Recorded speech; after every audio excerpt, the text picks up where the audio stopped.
brand and web design. Just kind of like a little video podcast that we're going to chuck into the bottom of our emails just for some fun, some fizz, and a little bit of extra info on all this techie stuff. Sounds good. And what is it we're going to talk about today?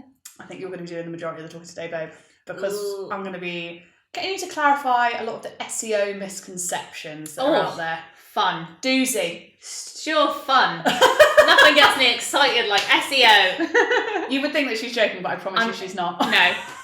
This is love a bit of data. I don't know why we're friends sometimes. I know. I hear the things that come out my mouth. I'm like, oh, okay. It's the chalk and cheese thing. It works quite well. Yeah, true. You like to rein me in. Sometimes. Try. Sure. So, SEO, I hate it. It is a murky topic. I know that a lot of small business owners get massively tripped up by SEO. Yeah. Do you want to give us like a little brief intro into what it is and what it does? Yeah. SEO stands for search engine optimization. So probably for this chat, we'll kind of focus on the main one, which is Google. And what that looks at is when you do a search or a query into Google, it kind of lists all the websites from your search. And the way that it ranks them is from an algorithm, and it takes the search that the users put in, as well as other information such as their location and their gender as well. If you're logged into Google, it will kind of know this and the age and things like that. It takes all that information and it kind of uses that algorithm to say this is the best search for what you're trying to look for. So if you're looking for, so that's why if you put like B&Q, for example, it will come up with your local B&Q times because it knows your location. So there's a lot of, it's not just the exact search results, it's a lot of information from the data that your browser has. So that the data that Google already has on you comes into consideration with those searches. Okay, that makes a lot of sense. And why is it important for small businesses to have good SEO on their website? So that you can get found. So when someone does search, I want, a website, I want custom wedding stationery, those kind of things, it will try and give it to you locally. So that's why it can be important if it is a local business to have your local information in there in a way that Google can read, because that's the other thing we'll probably go into. But yeah, that's kind of the main thing. And it's also so that Google can say this is a website that is good and it's respected because it's doing all the things in our little tick box correctly. Is that what they mean by like authority, when a website has like a high level of authority? Yes, yeah. Okay. Yeah, and so you'll hear the term backlinks a lot. So that's how many websites are linking to it. And these need to be different websites and also trusted websites. In the good old days of SEO, so this is like probably 10 years ago, the algorithm was quite high on backlinks. So then people used to make lots of websites and just link to each other, and that would rank really highly. Right. They're obviously a lot smarter now, and it now depends on the authority of that website to yours. So it's still good for SEO if you guest blog on a lot of other high-ranking websites. Very much so. Very much so. Yeah. But you can't scam it as easily by just creating loads of your own. Yeah. And then things like, although links from social media sites such as like Instagram and Facebook, because they're still websites, and although they help, it's not valued as highly because they realise obviously it's a social media platform and you could just be adding your own links. That's interesting. Yeah. I didn't know that. Yeah, so... Okay, so actually a lot more value comes from collaborating with other... Collaborating with other ones, yeah. I mean, I think it was a tip that is either coming out or is in there. Oh, a little SEO tip for you. Ooh. But so if you do have a blog, a really good way is to put it onto Medium. Medium is a massive website. It's got high, value basically, and you can. It's called importing it into a story. So it means it can be the exact same content as what is on your website. It imports it in, and Google knows it was originally on your website, but it's still a backlink from a well-known website. So, right, yeah. Interesting. That is in interesting. My little. I'm so sorry. I'm just gonna. Are you just gonna fall asleep? I'm just gonna bail for 2 seconds because I can hear my dog riffing something up. One. So if you just talk about something SEO related for 30 seconds. Oh dear Lord. Oh my God. Oh bless him. Well, now it's just you and me. Oh dear. Oh no! How bad is it? He's eaten my big plan. I'm so sorry. We're gonna have to start this Okay, we're back. And we're back. Sorry about that. My dog was eating a plant. Was shredding one of my delightful big monsteras to bits. It's because he's not getting Auntie Lou's attention, isn't it? Yeah. Couldn't you just love them dearly? That's what you were saying, isn't it? Couldn't you just love them so much? Oh, you little stinker. Yeah. So sorry for the interruption. As we were saying. Yeah, so we were just covering backlinks. Mm-hmm. But yeah, so general rule of thumb, if it's a good website, backlinks are helpful. And even things like other marketplaces, such as like Etsy, those kind of things, it's showing that you're, that you're an actual valid kind of business that is kind you're of showing operating around. in multiple places. Yeah. So I went to a networking event today, and the women behind me were talking about SEO. This is genuine. I'm not stooging this. This is genuinely true. Because they've been to another networking event course about SEO, and they said that something that they hadn't realised was that the headings in a website actually mean something, and it isn't just like a Word document where you sort of pick the sizes. Yes. Yeah, so they mean they're basically important. So you'll often see, even in Squarespace and website templates, they have H1 to H6. So that means heading 1 to heading 6. Heading 1 being the most important, and then heading 6 being the least important. But it's not just that. Oh no, God. It gets very exciting. It's never as simple as that. No. It takes all of that into account. So your H1 should generally be kind of the title. This blog post is about this. So that's the highest order. But in your content, you do want things such as bullet points, because they in the code they are lists. Because you have to remember so Google have what they call spider bots, and they crawl through your website. And sounds creepy. It does sound terrific, doesn't it? And they take ages to do it, but they crawl through. They work out what's linked and where. But it looks at, so this is a list, and this means this, and that's why things I think we talked about before, things like images as well. The reason why you'll often say, it needs to have an alt text to say describe what is in that image is for that exact reason. It's two reasons. One is accessibility, if you have a screen reader. So people who are visually impaired have an indication of what's being shown. This is a picture of a woman on a beach, with a dog, that kind of thing. And it serves an SEO purpose as well. Yes, yeah. It's to say that there is an image here that is of this, which may be of relevance to it, but it could just be like a nice image. Generally, for alt text, I just describe what that image is kind of looking at. Yeah. And it works well in other ways as well, because it will also come up in image searches and things like that. So if you search for, picture of a woman on a beach, that could come up, and it still is ranked well with Google because it's able to index your images as well, which of course they love, because they love data. They love data. Yeah. So best practice with alt text is to describe what's in the image and not just spam that space with website keywords to fill it with. Absolutely not. It will be basically ignored, and they won't use it. So will that have a negative effect? They don't say it's negative, because that's the other thing with Google, is they do keep their how they work quite hidden, and you never really know the rules, do you? Yes, and they update it a lot because of SEO hacks, and because people keep trying to hack it and make this better, and as I said about the backlinks, so they keep trying to update it to improve that. So I remember, we've already talked about the golden days of SEO, sort of, the early stages, but I remember designing websites sort of 8 or 9 years ago, and it genuinely was content best practice to sort of write your keywords over and you try and fit it into a sentence, but you really would be Torquay solicitor based in Torquay, solicitor based in Torquay. You really would do that. That's not the case anymore. It's not the case anymore. No, it needs to be readable, interesting, and they do have an algorithm, especially now that AI is become so good, which we'll go on to in a minute. It needs to be human readable first. That's what they care about.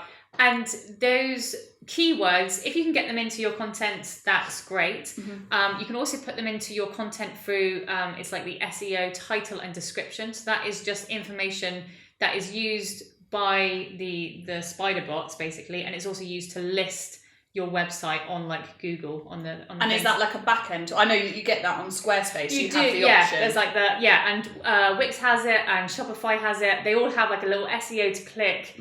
Yeah. So that's in the code, not viewable basically to the user. Yeah. But it's so you would find your SEO description and your SEO title. Yeah. I know in Squarespace it is when you click the little cog of a page, like the page settings, you get to put it in there. Wix is probably similar. Yes. And you would write a really sort of keyword-rich, specific, focused sentence into those sections. Yes. Rather than filling your actual on-page content with that but again, still trying to keep it human readable because someone will read it. That's what will come up for the user when they're searching on Google. So it still can't just be a spam load of keywords. Talkie solicitors. Yeah, exactly. So okay, well that's really good to know. So you need to write human readable content that is engaging and interesting and preferably includes your keywords in organic way. Yes. You need to stick to the hierarchy of your headings. Yeah. So you have a H1. How many H1s can you have per page? I try not to have too many. Did you just say one? That's recommended. I always stick to one. Yeah. I think, I know, again, we never know like what the strict rules are. They do recommend one because that's the title of the page. Like, that's what this whole page should be about. Yeah. And otherwise, it probably means you need to put it onto another page. I like that. So do you have any sort of SEO tips for writing like the best H1? Again, think about the human readable, interesting. I mean, if you can get keywords in, fantastic. But sometimes they're just doesn't fit. So and there's no point because you can get all the traffic in the world to your website. But if someone looks at it and goes, this just doesn't really make any sense just jargon, because it's just doesn't keywords, mean anything. They won't do the call to action that you're wanting. Yeah, so you'll get traffic, but you won't ever get conversions. No one will get in touch with you. And again, that will actually negatively affect your website because that means you're getting more. They call it bounce back, isn't it? Bounce rate. Because they'll go onto your website and they'll go, and then that tells Google like, although it's from our algorithm, it says it should be this and it says it should be good content. Actually, people are going on it and bouncing away, so it means it's not, and so they start to downgrade you for it. So that gives you a negative reputation. Yeah, so I think you don't really want over. I think it's like 70% bounce rate. I think is a general. If you have Google Analytics or Squarespace does have one, and I think Shopify has analytics as well. So they both. You've got to know your analytics, haven't you, when you're sort of doing all this stuff? Yeah. There's lots of different. Yeah, there's way too much of it. So the last thing. So we know about content now. We know about the importance of our headers, about writing authentic content, page speed. This is a big one for us because we are creative people. We like graphics. We like colours. Our clients like colours and graphics and imagery. There is always a balancing act to be had, isn't there? Yes. And a lot of that comes from code, I would say. So, you need to make sure your images are the right sizes. So if your image that is on the website is, displayed as 800 pixels, there's no point putting in there like 2000 pixel image because one, it's compressed, so you kind of it will look good quality, but it's loading a lot, and that's like that download speed. And actually it won't, I've tested this hundreds of times, it won't look really any better because it's still, like you say, it's still just compressed down. See at that 800 pixel size. So I think that's really important. I mean, the length and text is never really an issue. It's very small. The biggest issue, I think, is code. Right. Lots of like code and trackers in the background. That's what slows it down. So a great one, I'm going to call them out here, is WordPress. Yeah. WordPress is well known for being slow, buggy, and that's because it's loading a lot of code in the background to do it because it's a bit of an old framework. Hundreds of plugins. So much. And especially if you say you built a website for your business in like 2016 and you're still using WordPress to this day, you haven't really updated anything. All you've done is added new blocks on top of your existing base, which means that the load of that site is enormous. And even if you haven't updated your WordPress website, they have to update it for security. So they've been adding it onto it. So it's very, very slow, very sluggish. And that is, I think this is something that people don't really grasp, the kind of relationship between your page speed, like how quickly your page loads, is like one of the biggest factors for SEO, isn't it? Yes, well, that and mobile. which very much links to it as well. So like how things look on mobile, how long it takes to load on mobile, and also button sizes as well on mobile. So they need to be, they put out for years now, it needs to be at least 25 pixels. Anything that's clickable needs to be, because that's about the smallest thumb, they believe. It's kind of this the thumb kind of thumb, shape. So they want to make sure that you can click that. Because otherwise they feel like you're doing something a bit dodgy. Like that they might be You've scrolling. got a pop-up that no one can really get rid of. That you're forcing people to use your website in a bad way. And that's gross. Yeah. We don't, exactly. we obviously don't want to do that. We want people to be on our website because they've made a choice and not because they're like trapped there. Like that's not how you want to run it. Forever. But so page loading speed, mobile is such a massive thing. So I wrote an Instagram post recently, I don't know if it's gone out yet, but when I first started in web design, responsive websites weren't a thing. Yeah. That makes me feel so old. And everyone's probably like, what? Why does that make me feel old? But basically, in my day, I don't even know, I don't even want to give a year because I really, really couldn't give any. But pre-responsive web design, where you would just have one site, you would actually have two websites. You would have one that for mobile phones, and you would have a second that was your like desktop website. Yeah. And it would load whichever one based on like the screen size that you were on. Wix still does that. You are joking. And that's why we don't ever work with Wix. Because it's bam. Another shout out. God, I'm just blasting them all. I'm calling them out. The badass of developers. Absolutely not. You hate yourself for saying that. Literally, cut that out. That is crazy. So now, obviously the world's come a long way. Mobile phones have come a long way. Yeah. I looked at our analytics probably 3 days ago. 72% of our website visitors are on mobile phones. Yes. And that is probably lower than the average. I think the average is about 65. It's very high. It depends on, because if you're doing business to business, it'll be higher on websites, because that often means as an employee, they've been told by their boss to find something, they'll go find it. They'll be at a workstation. But a lot of like small business owners, you're generally looking at mobile. And the other benefit as well, which I find with Squarespace, and I always recommend, is just less on mobile, less images, less movement, less animation. It needs to be simpler.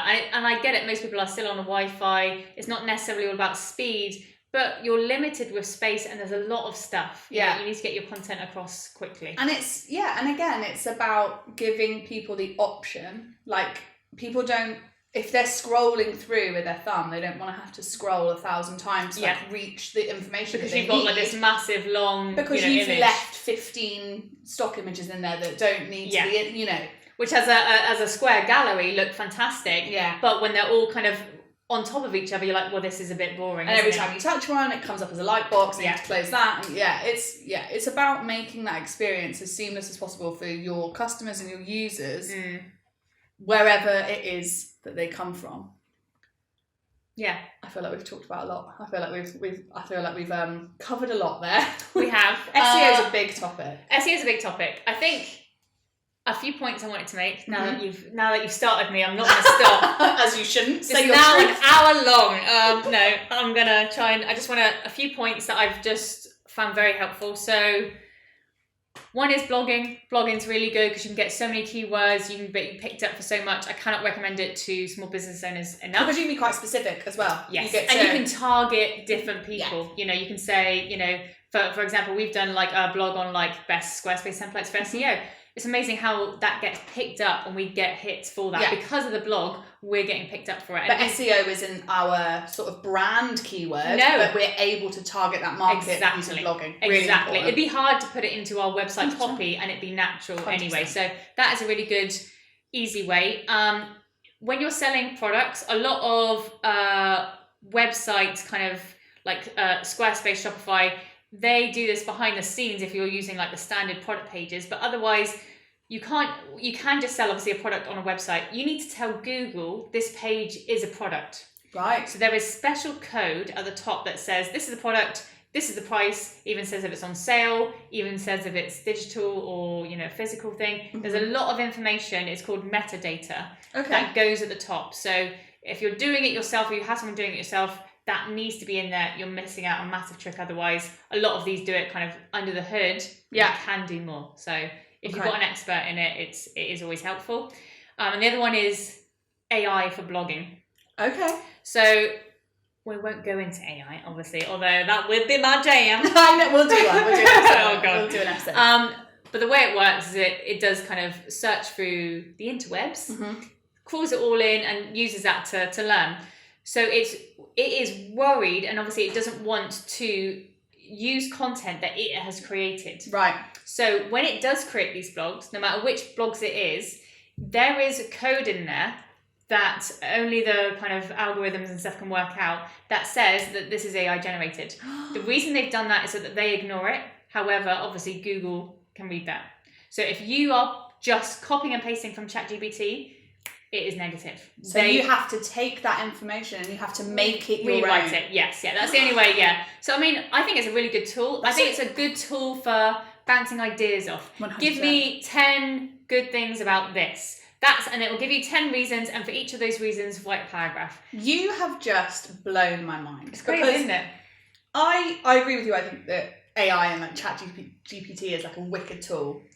But I do see people that are like, yeah, just get it to write all your socials posts for you. Get it to write your blogs for you. Get it to do this. To know that that is actually being fully ignored by SEO bots, game changer. Yeah. We need to make more sense about that. They have to do that because they're obviously worried that it will become stagnant. That like those that AI won't be able to. They don't want to just keep putting that same information that they've generated into the training. So that is why it was done. That is so interesting. I feel like we've covered a huge amount in this little chat. If you have specific SEO questions or worries, I think give us an email. Our email address is hire@luckynightstudio.co.uk. We put down literally everything. You can chat with us on Instagram. I was going to say something else about SEO. Oh, yeah, if you have some, if you want to work on your SEO, book a power hour with us. We call them design happy hours. Because we'll probably have a little glass. We won't. But it gives us a chance to get to know your brand, have a little deep dive into your SEO. You'll get a structured document at the end of it that you can work through and improve your ranking. Because this is a lot of information. And I think having a kind of step-by-step guide to work through after an hour of us getting to know you would be really, really useful. That's tailored for you. Yeah, we've done it for a few people, haven't we? Yeah, we've gone through their website with their SEO. Absolutely. And I'm able to look at the code and say, here are the exact points where you kind of need to improve. So So if you're feeling a little bit brain melted after that, like I am, then book a happy hour. We can help you get to where you want to be with your SEO. Or if you want an hour-long discussion about AI. Oh, any takers? No. Cheers, babe. Cheers.